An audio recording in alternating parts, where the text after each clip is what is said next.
Carrying Emily out of the hospital, that was rough. Right before we shot that, I was sitting on an apple box or something, and I was sitting there just like this, just crying and crying and crying, like before we even shot that. I remember just seeing all the crew members' feet walking by me, just doing their job. That was a really crazy day because I really like Emily, and I like that character, and I don't know, that was a tough one.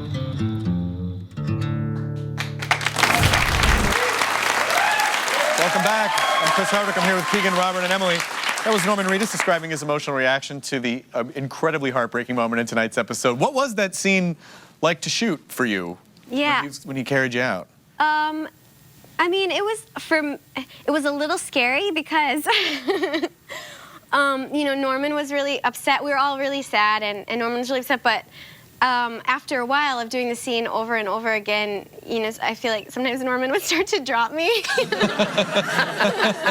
I mean, he's very strong, but I guess, you know, since I'm trying to be dead and I'm just like dead weight, I wasn't helping at all. You know, I couldn't like hold on or anything like that. So I have my eyes closed and I feel like I was slowly, like, slipping down, you know. It was an easy scene for me. I mean, I just had to lay there. So. What was your fondest memory of the show? You know, some of my best memories are, I loved filming the show, of course, but some of the memories that first come to mind are actually things from season 2 when I first got to Georgia. The very first weekend that I got to the Wyndham, which is the hotel that I stayed at in season 2, I remember Steven coming to pick me and Lauren and Scott. We had all started working like the same day, basically, because we were all in the farmhouse. And I remember Steven coming and being like, "Do you guys want to get brunch? Like, do you want to come out with us?" And I just remember him and Andy and everyone being so, you know, welcoming. It was almost like this big, like, hug, like, "Oh, yes, you're with us." Like, come, like, it was just such a welcoming moment. And in those same first couple of weeks, I remember we were down there for 4th of July, and we went to a big football field, and it started pouring, and we all went to Melissa's. No, that's okay. I'm not hug you. I hope that's all right. That was a non-creepy hug. Anyway, we just all ended up hanging out at Melissa's.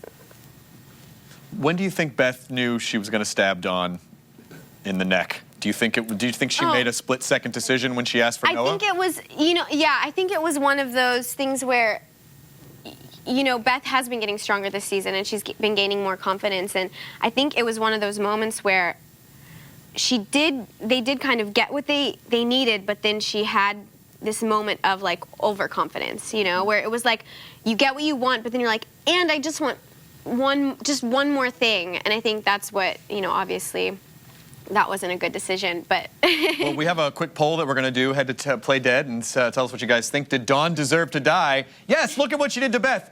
No, it was a tragic accident. She didn't mean to pull the trigger. Come on.